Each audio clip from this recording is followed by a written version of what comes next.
mengikuti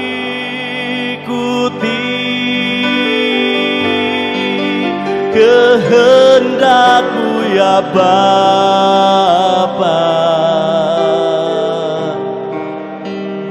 Ku mau selalu menyenangkan hati-Mu. Katakan, ku mau selalu.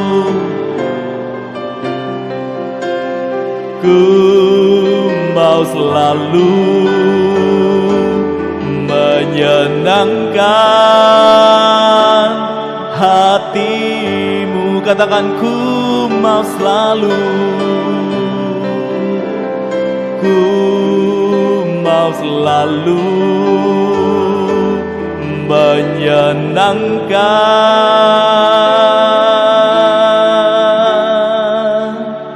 hati-Mu.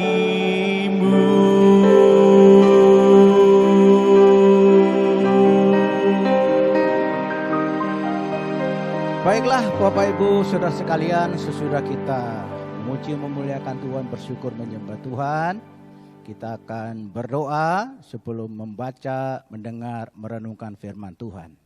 Kita berdoa. Bapa, dalam nama Tuhan Yesus, kami mengucap syukur hari ini ya Tuhan, di dalam ibadah kami yang diadakan di rumah kami masing-masing, karena situasi kondisi keadaan ya Tuhan, yang dimana kami harus beribadah di keluarga kami masing-masing. Kami mohon Tuhan, kehadiran-Mu, berkat yang dari Engkau. Kami akan bersama-sama membaca firman-Mu, merenungkan, memikirkan, menggumuli. Kami mohon pencerahan, inspirasi, hikmat, pengertian, pengetahuan, penerangan yang dari Engkau. Supaya kami dapat memahami apa yang Tuhan kehendaki, apa yang Tuhan inginkan dalam hidup kami, untuk menjalani kehidupan kami di zaman akhir ini ya Tuhan. Terima kasih Bapa, terima kasih. Bukalah, singkapkanlah mata hati kami, batin kami, supaya kami bisa mengerti ya Tuhan, di mana Engkau berfirman, dan di mana Engkau Tuhan menghendaki di dalam hidup kami. Apa yang harus kami miliki ya Tuhan, untuk menjadi pedoman, pegangan dalam jalan hidup kami. Dalam nama Tuhan Yesus kami sudah berdoa dan mengucap syukur. Haleluya. Amin. Salam saudara. Haleluya. Puji Tuhan Bapak Ibu, kita bersama-sama hari ini di dalam ibadah online streaming pada hari Minggu tanggal 17 Mei tahun 2020. Baiklah Bapak Ibu Saudara sekalian, di dalam ibadah online ini kita bersama-sama mematuhi anjuran himbauan baik dari pihak pemerintah maupun dari sidang Sinode Gereja Betel Indonesia di dalam pencegahan dan penyebaran COVID-19 ini. Baiklah kita bersama-sama menjalankan ibadah di rumah kita masing-masing dan tidak mengurangi kerinduan kita bersama di dalam mencari Tuhan, hadirat, lawatan jamaahnya, dan pembekalan kebenaran firman-Nya. Saudaraku kasih Tuhan, di dalam kehidupan kita sehari-hari kita menyaksikan ya, baik di jalan-jalan yang kecil, jalan besar, jalan raya, dimanapun berada di dunia ini, kita boleh melihat banyak saudara-saudara kita, ya, sesama kita. Ada orang-orang yang sedang berlalu lalang, ya, entah naik sepeda, naik motor, naik mobil, menggunakan sarana transportasi, saudaraku. Mereka ada yang pergi ke pasar untuk berjualan, untuk belanja. Ada yang pergi ke kantor karena dia bertugas sebagai pegawai negeri, pejabat negara di instansi pemerintah. Ada juga saudara yang bekerja di perusahaan-perusahaan ya di mana saudara ini sedang menjalankan tugas aktivitasnya, saudara kita ini sedang mencapai sasaran tujuan hendak dicapai, saudara. Ya, nah Bapak Ibu kasih Tuhan, hari ini di dalam khotbah yang akan kita bersama-sama memikirkan, menggumuli, merenungkan firman Tuhan ini, saya beri tema dengan judul yaitu hidup yang tertuju kepada Tuhan. Hidup yang berfokus kepada Tuhan, saudara. Ya. Baiklah saudaraku kasih Tuhan, saya melanjutkan khotbah saya pada Minggu tanggal 19 April 2020, sebulan yang lalu saudara ya. Kita masih bersama-sama menggali, merenungkan, ingin mendapatkan pesan inspirasi pencerahan dari Tuhan yang berfirman, yang berkehendak kepada jemaat Tuhan yang ada di kota Efesus. Ya, Bapak Ibu kasih Tuhan, mari kita bersama-sama merenungkan firman Tuhan. Saya bacakan dalam kitab Kisah Para Rasul pasal 19 ayat 27. Dengan jalan demikian, bukan saja perusahaan kita berada dalam bahaya untuk dihina orang, tetapi juga kuil Artemis, dewa dewi besar itu, berada dalam bahaya akan kehilangan artinya. Artemis sendiri, Artemis yang disembah oleh seluruh Asia dan seluruh dunia yang beradab, akan kehilangan kebesarannya. Saya lanjutkan lagi, Kisah Rasul 19 ayat 35.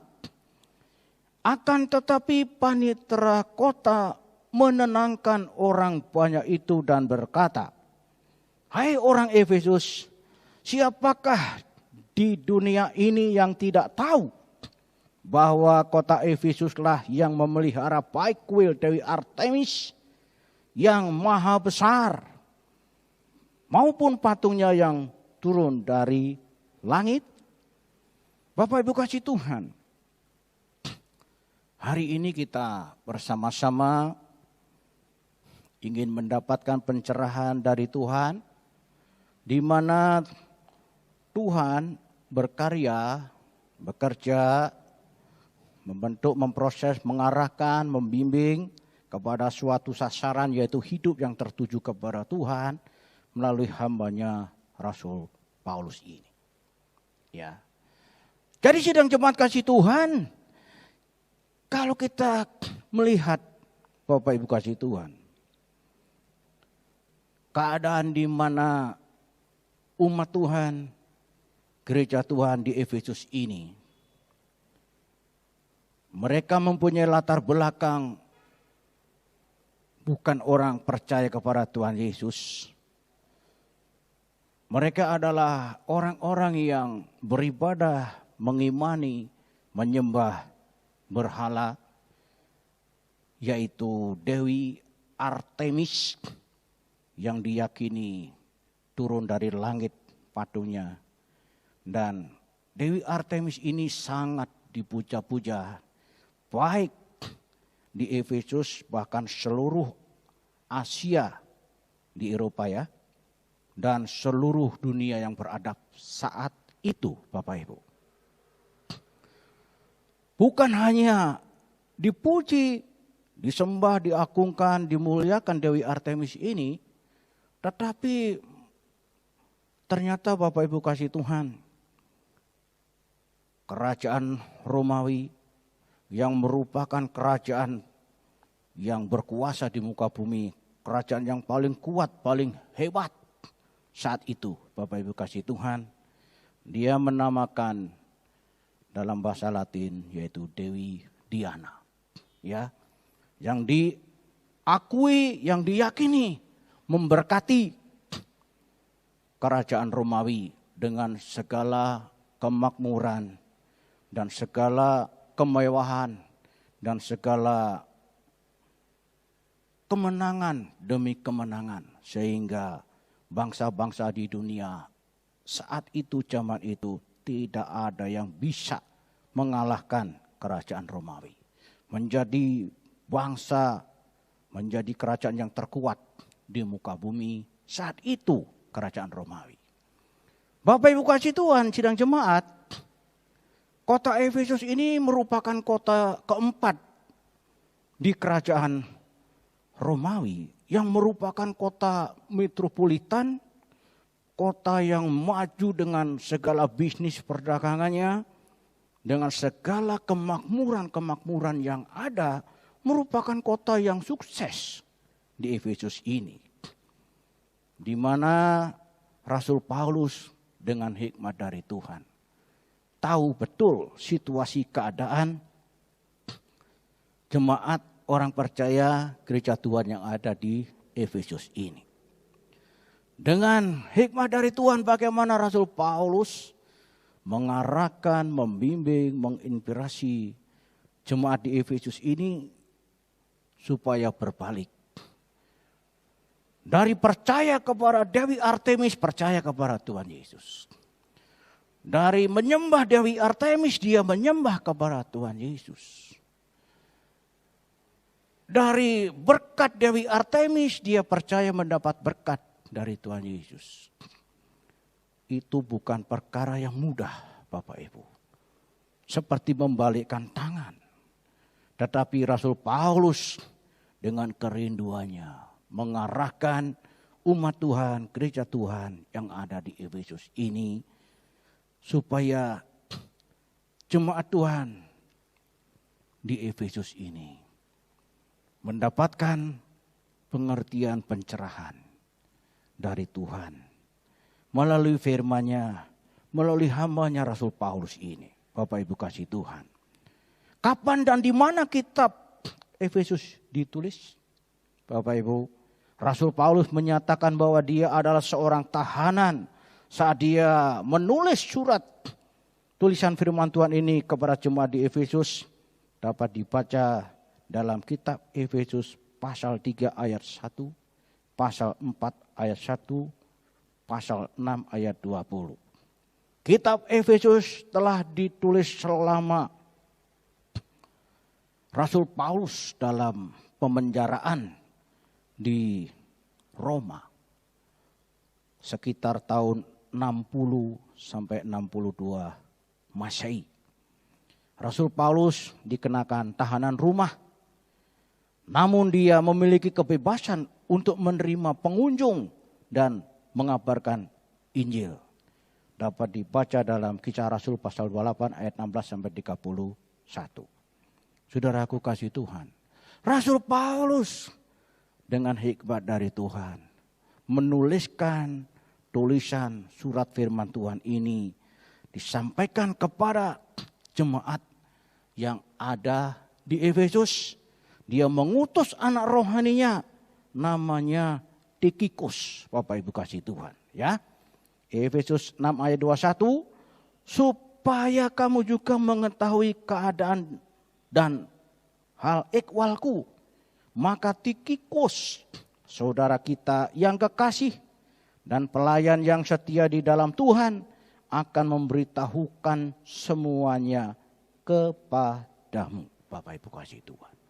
Ya, Bapak Ibu kasih Tuhan, di sini Rasul Paulus menuliskan tulisan firman Tuhan, disampaikan melalui anak rohaninya yang diutus oleh Rasul Paulus supaya datang ke kota Efesus, dan tulisan-tulisan firman Tuhan itu dibacakan kepada umat Tuhan yang ada di Efesus. Ya.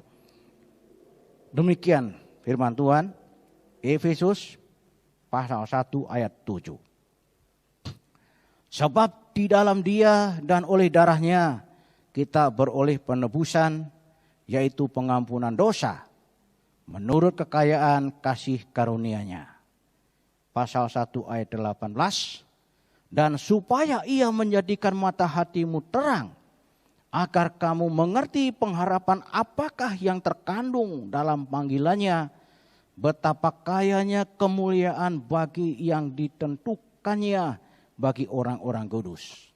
Pasal 2 ayat 4. Tetapi Allah yang kaya dengan rahmat, oleh karena kasih-Nya yang besar, yang dilimpahkannya kepada kita. Pasal 2 ayat 7. Supaya pada masa yang akan datang, Ia menunjukkan kepada kita kekayaan kasih karunia-Nya yang melimpah-limpah sesuai dengan kebaikan-Nya terhadap kita dalam Kristus Yesus. Pasal 3 ayat 8, kepadaku yang paling hina di antara segala orang kudus, telah dianugerahkan kepada kita untuk memberitakan kepada orang-orang bukan Yahudi kekayaan Kristus yang tidak terduga itu. Yang terakhir, pasal 3 ayat 16. Aku berdoa supaya Ia menurut kekayaan kemuliaan-Nya menguatkan dan meneguhkan kamu oleh Roh-Nya di dalam batinmu. Bapak Ibu kasih Tuhan sidang jemaat, kita telah mendapatkan pengertian bahwa Rasul Paulus menuliskan, menjelaskan, menekankan kepada umat Tuhan di Efesus. 6 kali ditulis dalam kitab Efesus 6 pasal ini. Rasul Paulus hendak menunjukkan yaitu suatu kekayaan rohani kepada umat Tuhan, kepada gereja Tuhan di Efesus, bahwa ketika engkau percaya kepada Tuhan Yesus, ketika engkau mengimani, mengikuti Dia dengan setia, engkau sebenarnya memiliki harta yang melebihi dari semua yang ada di dunia ini. Saudaraku kasih Tuhan, ya. Hal itu dijelaskan oleh Tuhan Yesus dalam Matius pasal 16 ayat 26. Apa gunanya seorang memperoleh seluruh dunia tetapi kehilangan nyawanya? Dan apakah yang dapat diberikannya sebagai ganti nyawanya? Bapak Ibu kasih Tuhan, Tuhan Yesus memberikan pencerahan, inspirasi, pengertian, supaya orang percaya mengerti dengan ilustrasi perumpamaan gambaran yang disampaikan oleh Tuhan Yesus. Ya, di mana dikatakan ada seorang kaya raya yang memiliki seluruh isi dunia ini. Tetapi kalau tidak percaya kepada Tuhan Yesus, dia mati binasa. Tidak ada artinya, nol, tidak berguna. Dengan kata lain Bapak Ibu kasih Tuhan, orang-orang yang percaya kepada Tuhan Yesus itu, dialah orang-orang yang memiliki kekayaan yang melebihi seluruh harta dunia ini. Kenapa Bapak Ibu? Karena Tuhan Yesus sendiri yang mengatakan, ya, apa gunanya orang memiliki harta kekayaan di dunia ini kalau mereka binasa. Bahkan perumpamaan, gambaran, ilustrasi Tuhan Yesus ini, Bapak Ibu kasih Tuhan, tidak mungkin bisa dimiliki oleh manusia. Ya, apakah bisa itu benua Amerika milik saya? Apakah bisa itu benua Eropa, benua Afrika milik saya? Apakah bisa benua Australia, benua Asia milik saya? Tidak bisa Bapak Ibu, tidak mungkin bisa. Jangankan benua-benua milik seorang manusia, satu kampung pun tidak bisa. Di kampung ini milik saya, nggak bisa. Di kampung itu dihuni oleh ribuan orang, Bapak Ibu kasih Tuhan. Ya, jadi sangatlah jelas Bapak Ibu pencerahan yang disampaikan melalui firman Tuhan oleh Rasul Paulus kepada jemaat Tuhan yang ada di Efesus ini, supaya mereka memahami ketika menjadi orang percaya menjadi milik Tuhan Yesus, dia adalah orang-orang yang memiliki harta kekayaan rohani yang melebihi semua yang ada di dunia ini. Untuk itu Bapak Ibu kasih Tuhan, kalau kita memperhatikan apakah Rasul Paulus sesudah menyampaikan 6 kali menunjukkan kekayaan kepada jemaat di Efesus, apakah sudah cukup? Jawabannya ternyata belum, Bapak Ibu. Ya. Kenapa belum? Karena Rasul Paulus masih melanjutkan, Bapak Ibu, di dalam pembinaan kepada jemaat Tuhan yang ada di Efesus ini. Setelah mengutus Tikhikus untuk membawa tulisan firman Tuhan dibacakan kepada jemaat di Efesus, Rasul Paulus tidak berhenti sampai di situ. Belum selesai. Dia mengutus anak rohaninya yang selanjutnya, namanya Timotius, untuk menggembalakan, untuk membimbing, mengarahkan umat Tuhan, gereja Tuhan yang ada di Efesus ini. Bahkan Bapak Ibu kasih Tuhan, tulisan firman Tuhan, surat kiriman kepada Timotius ini dikatakan sebagai surat penggembalaan. Ya. Melalui Timotius, Rasul Paulus masih mengarahkan, masih menasihati, masih membina terus umat Tuhan orang percaya di Efesus ini, saudaraku. Ya. Dalam 1 Timotius pasal 6 ayat 17.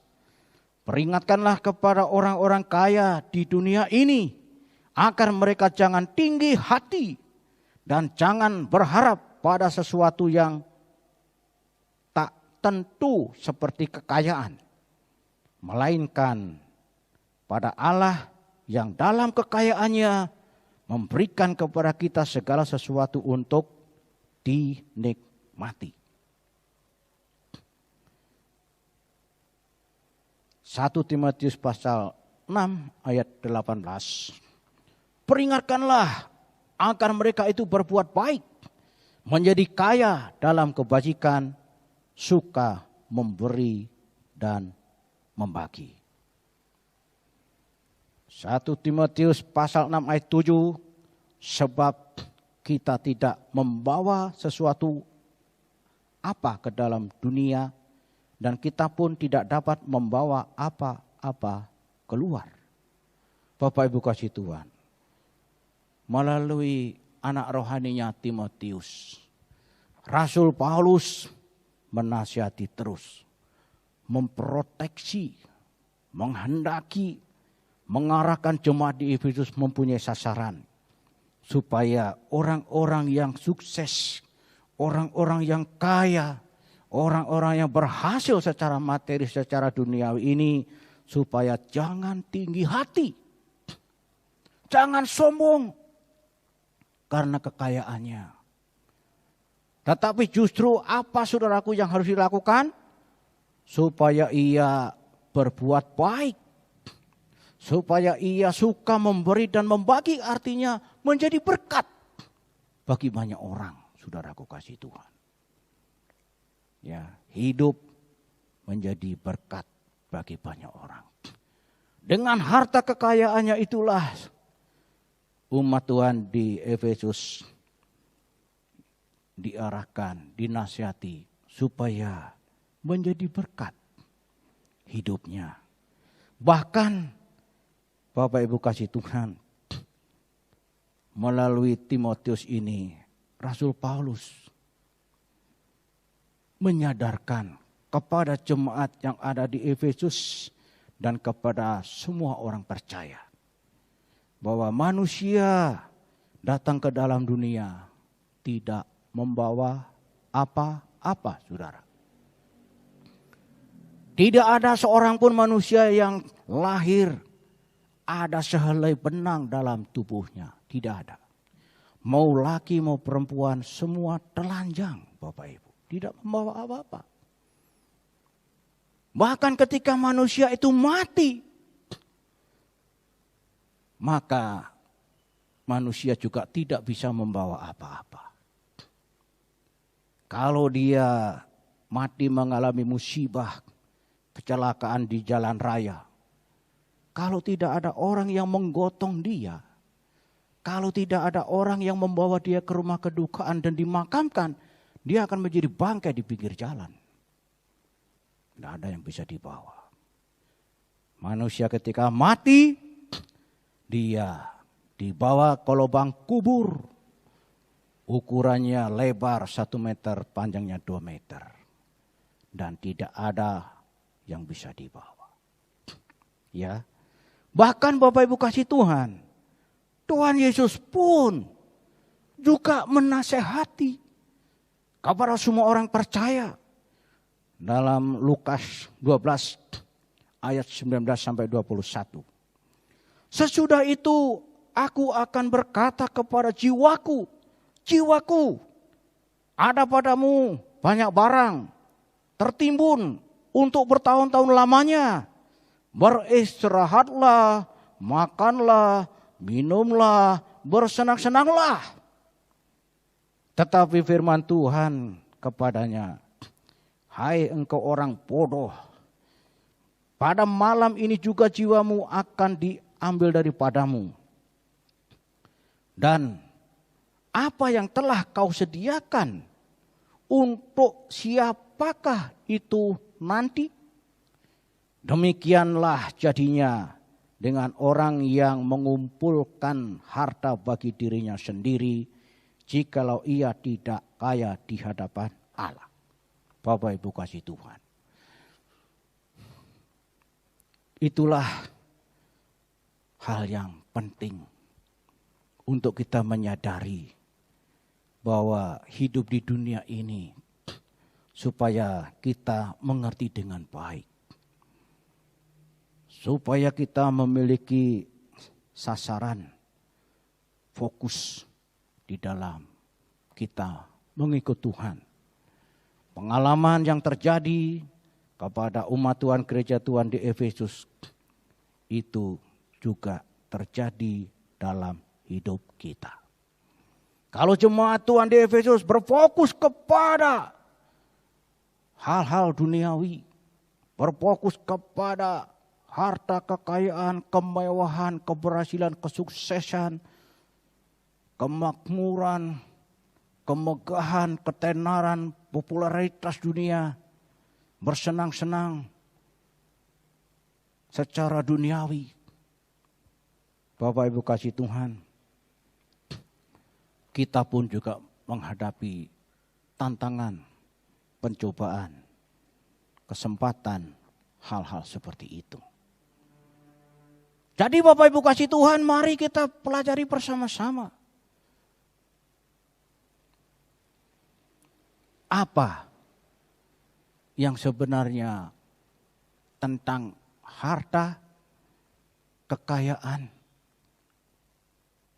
secara duniawi. Bapak Ibu kasih Tuhan, sebenarnya tidak sulit kita mengerti tentang harta kekayaan dunia ini. Ya.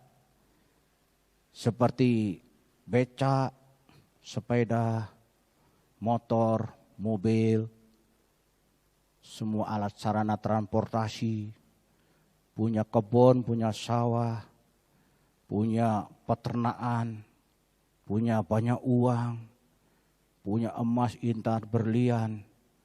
Ya, banyak hal Bapak Ibu, namanya kekayaan itu sangat luas kalau diuraikan. Tetapi yang jelas Bapak Ibu kasih Tuhan, kekayaan itu adalah suatu fasilitas hidup manusia, titik. Kekayaan itu adalah fasilitas hidup manusia, titik. Siapapun orangnya manusia di muka bumi membutuhkan fasilitas-fasilitas hidup itu. Makanya Bapak Ibu kasih Tuhan, kita diarahkan, diberikan pengertian supaya kita memiliki kehidupan yang seimbang, yang tertuju kepada Tuhan, dan kita juga tertuju kepada dunia ini yang kita jalani, yang kita lalui.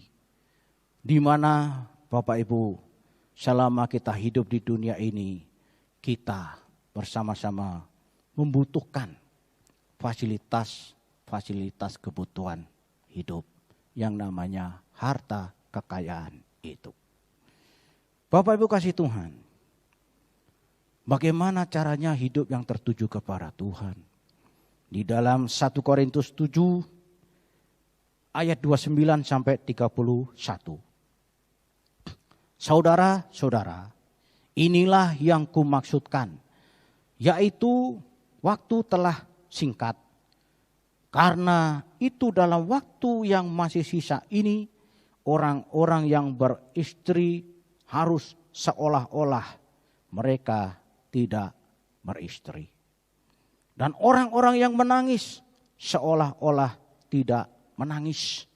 Dan orang-orang yang bergembira seolah-olah tidak bergembira. Dan orang-orang yang membeli seolah-olah tidak memiliki apa yang mereka beli. Pendeknya, orang-orang yang mempergunakan barang-barang duniawi seolah-olah sama sekali tidak mempergunakannya, sebab dunia seperti yang kita kenal sekarang akan berlalu. Bapak Ibu. Jadi Rasul Paulus memberikan gambaran nasihat kepada jemaat Tuhan yang ada di Korintus. Waktu yang masih singkat, yang masih sisa ini, supaya dipergunakan hidup yang tertuju kepada Tuhan. Karena dunia ini akan segera berlalu. Ya, Bapak Ibu kasih Tuhan, di situ ditulis berkali-kali kata seolah-olah. Ya, dalam bahasa Yunaninya itu hoce. Selain seolah-olah, terjemahan berikutnya yaitu sementara. Terjemahan berikutnya yaitu seakan-akan. Jadi Bapak Ibu kasih Tuhan, kita mengerti bahwa memahami hal ini terkadang sulit Bapak Ibu. Bagaimana dalam praktek kehidupan ini? Saya menggambarkan ada seorang pria yang ada di perusahaan. Bapak Ibu, pria ini kita tidak tahu apakah dia sudah berkeluarga atau masih bujangan, kita tidak tahu. Kalau kita tidak tanya kepadanya, kita tidak akan tahu statusnya dia. Ternyata ketika kita tanya kepada pria yang ada di perusahaan ini, bekerja ini, ternyata pria itu sedang bekerja sebagai pegawai karyawan di perusahaan itu. Tetapi ketika kita tanya apakah sudah berkeluarga, dia menjelaskan, saya sudah berkeluarga. Saya mempunyai istri dan anak-anak laki dan perempuan. Bapak Ibu kasih Tuhan, pria ini menjadi contoh bagi kita bagaimana hidup yang tertuju kepada Tuhan dijalankan dan hidup tertuju kepada dunia ini dijalankan. Dua-duanya berjalan bersama, seimbang. Pria ini menjalankan tugasnya sebagai karyawan, sebagai pegawai perusahaan, menyelesaikan tugas-tugasnya dari pagi sampai sore. Dia mendapatkan upah, dibawa pulang untuk membiayai hidup anak dan istrinya. Dia menjalankan tugasnya di perusahaan, Ketika selesai tugasnya, dia menjalankan tugasnya sebagai seorang ayah, seorang bapak untuk menyelesaikan tugas tanggung jawabnya untuk keluarganya. Dua-duanya bisa dijalankan. Bagaimana Bapak Ibu kasih Tuhan? Di dalam kita menjalani hidup yang tertuju kepada Tuhan dan hidup yang tertuju kepada dunia ini. Bapak Ibu kasih Tuhan, sangat jelas sekali rumus dikatakan dalam Alkitab. Bagaimana umat Tuhan orang percaya menjalani kehidupan di muka bumi ini. Dikatakan Bapak Ibu dalam Kolose pasal 3 ayat 23. Ya, apapun juga yang kamu perbuat, perbuatlah dengan segenap hatimu. Seperti untuk Tuhan dan bukan untuk manusia. Bapak Ibu kasih Tuhan. Saya lanjutkan lagi. Amsal 6 ayat 6. Hai pemalas, pergilah kepada semut. Perhatikanlah lakunya dan jadilah bijak. 2 Tesalonika pasal 3 ayat 10. Sebab jika waktu kami berada di antara kamu, kami memberi peringatan ini kepadamu. Jika seorang tidak mau bekerja, janganlah ia makan. Bapak Ibu kasih Tuhan, menjalani hidup tertuju kepada apa yang di depan kita selama sementara kita hidup di dunia ini dengan pola bekerja segenap hati, segiat-giatnya, semaksimal mungkin, sebisa-bisanya. Bahkan seperti untuk Tuhan dan bukan untuk manusia. Ini berbicara tentang pekerjaan yang dikerjakan, yang dilakukan, yang terbaik, yang the best-nya, yang berprestasi. Bapak Ibu kasih Tuhan. Dalam perjanjian lama ada contoh dalam kitab Daniel, dalam Kejadian juga ada contoh namanya Yusuf. Orang-orang yang dipakai Tuhan dengan segala pekerjaan-pekerjaannya. Tuhan memberkati, Tuhan menyertai, dan Tuhan membuatlah dia sanggup dan berhasil. Dan menjadi orang yang dipakai Tuhan, memberkati bagi bangsa Mesir. Ketika terjadi krisis. Pengalaman Yusuf. Lalu Daniel dipakai oleh Tuhan memberkati bangsa Babel, memberkati bangsa Media dan Persia. Ketika dibutuhkan seorang negarawan hebat dan ulung. Bapak Ibu kasih Tuhan, itulah pola yang diajarkan Alkitab. Supaya kita menjadi orang-orang yang seimbang. Hidup yang tertuju kepada Tuhan. Dan hidup yang tertuju kepada dunia ini. Kita bersama-sama menjalankan.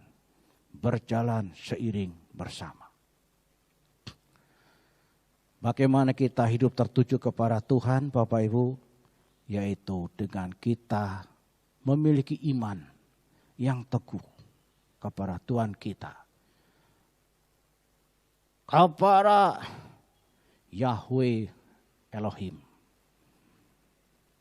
Kepada Tuhan Allah Abraham, Allah Ishak, Allah Yakub, Allah bangsa Israel. Dan Allah yang menyatakan diri dalam Tuhan kita Yesus Kristus.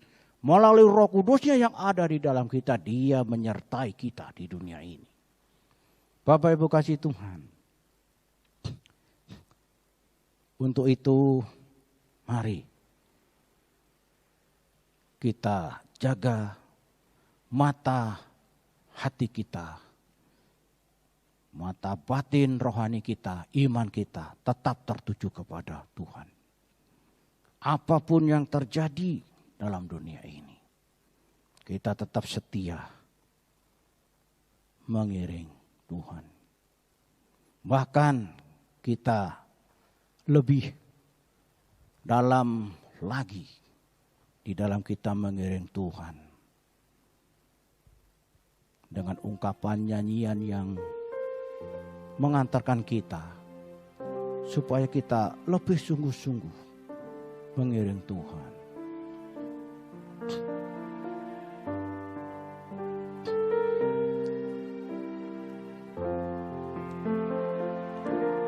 Lebih dalam lagi ku rindu Kau Tuhan, lebih dari segala yang ada.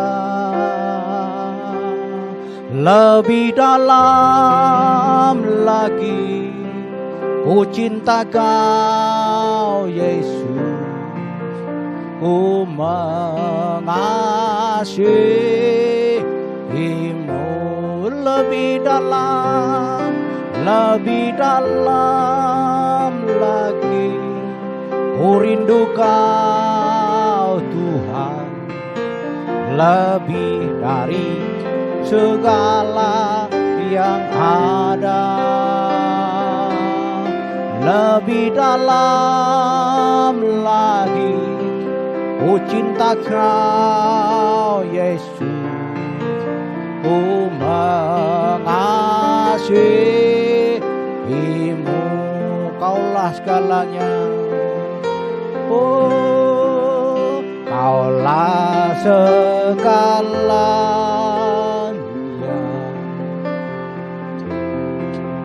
di dalam hidup.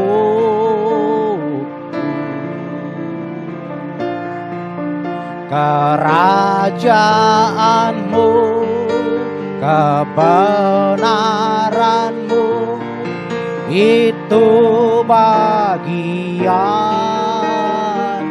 Kaulah yang ku pandang, Kaulah yang ku pandang selama hidupku, Tuhan. Selama hidup ku mengasihimu,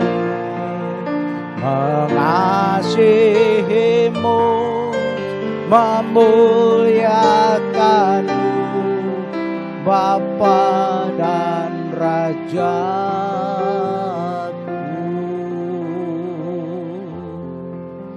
Itulah Bapak Ibu kasih Tuhan, di mana kita bersama-sama menjalani hidup kita dengan iman yang tertuju kepada Tuhan. Dengan tugas-tugas kewajiban kita mengarungi, menjalani kehidupan di dunia ini.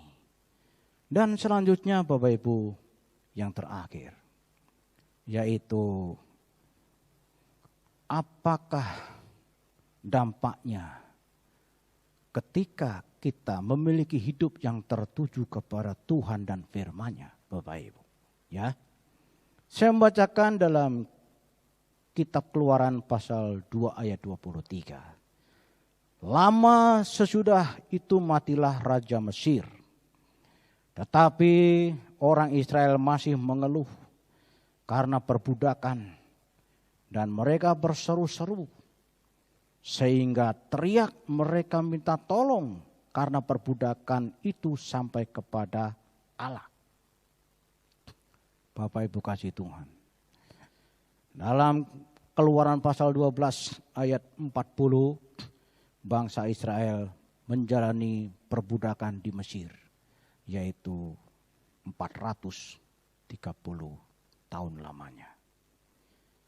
Bapak Ibu kasih Tuhan, bangsa Israel di tengah-tengah penderitaannya, di tengah-tengah kesukarannya, di tengah-tengah peristiwa yang terburuk, diperbudak ratusan tahun, tidak bisa melepaskan diri. Di situ bangsa Israel, walaupun sedang mengalami penderitaan, mengalami tantangan, aniaya, kerja berat, bahkan bangsa Israel ketika para wanita Ibrani ini melahirkan, apabila yang lahir anak laki-laki, maka dibuang ke sungai Nil. Bapak Ibu kasih Tuhan, suatu penderitaan luar biasa. Bangsa Israel tertuju kepada penderitaannya, belenggu perbudakan penjajahan 430 tahun lamanya. Tetapi kita melihat bangsa Israel tertuju kepada Tuhan. Dia berseru, dia minta tolong kepada Tuhan. Dan apa yang terjadi Bapak Ibu ketika umat Tuhan tertuju kepada Tuhan dan firman-Nya? Kita melihat dalam kitab Keluaran, bangsa Israel dibebaskan oleh Tuhan melalui Tuhan mengutus Nabi Musa dengan menurunkan 10 tulah kepada bangsa Mesir. Bangsa Israel diizinkan keluar dari Mesir, izin 3 hari untuk ibadah di Gunung Sinai. Dan selanjutnya terus ke negeri perjanjian di Kanaan. Tuhan menenggelamkan Raja Fir'aun dan tentaranya di Laut Teberau. Laut Teberau yang dalam, Tuhan membuka jalan. Semalam-malaman mendatangkan angin yang hebat. Sehingga terbelahlah Laut Teberau. Bangsa Israel bisa menyeberang. Sesudah itu apa tantangan selanjutnya, saudara kasih Tuhan? Bangsa Israel hidup di padang gurun selama 40 tahun. Dipelihara oleh Tuhan. Diberilah makanan setiap pagi, setiap hari selalu baru. Yaitu roti mana yang turun dari langit. Kecil-kecil, putih seperti ketumbar. Rasanya manis dan awet, kenyang di situ. Tantangan selanjutnya apa Bapak Ibu? Di padang gurun, tandus kering kerontang, banyak ular dan kalajengking. Tantangan berikutnya apa Bapak Ibu? Yaitu tidak ada yang diminum. Tuhan memberkati menyediakan minuman di padang gurun selama 40 tahun. Memberikan makanan selama 40 tahun lamanya. Tuhan memberikan kemenangan. Ada bangsa-bangsa yang menghadang. Bangsa Amalek, bangsa Edom, bangsa Amori, bangsa Moab. Jadi Bapak Ibu kasih Tuhan, secara sederhana bagi umat Tuhan yang hidupnya tertuju kepada Tuhan dan firman-Nya, menjalani kehidupan ini dengan segenap hati, bekerja untuk Tuhan, berkarya untuk Tuhan. Kita percaya, kita yakin Tuhan menyertai kita melalui Roh Kudus-Nya. Tuhan memberikan kemampuan, kesanggupan dan kemenangan, keberhasilan demi keberhasilan dalam hidup kita. Karena Dia Tuhan Allah yang Maha Kuasa, yang sanggup memelihara, yang sanggup mencukupkan, yang sanggup mengadakan, yang sanggup membuat terobosan-terobosan baru sehingga kita hidup terpelihara di dunia ini. Bapak Ibu kasih Tuhan, hari-hari ini kalau kita melihat seluruh penduduk di muka bumi sedang bersama-sama berfokus tertuju bagaimana mengatasi virus COVID-19 ini. Bangsa-bangsa di dunia lebih dari 207, artinya sudah seluruh dunia terinfeksi virus corona ini Bapak Ibu. Semua sedang berjuang, semua sedang tertuju bagaimana mengatasi masalah ini.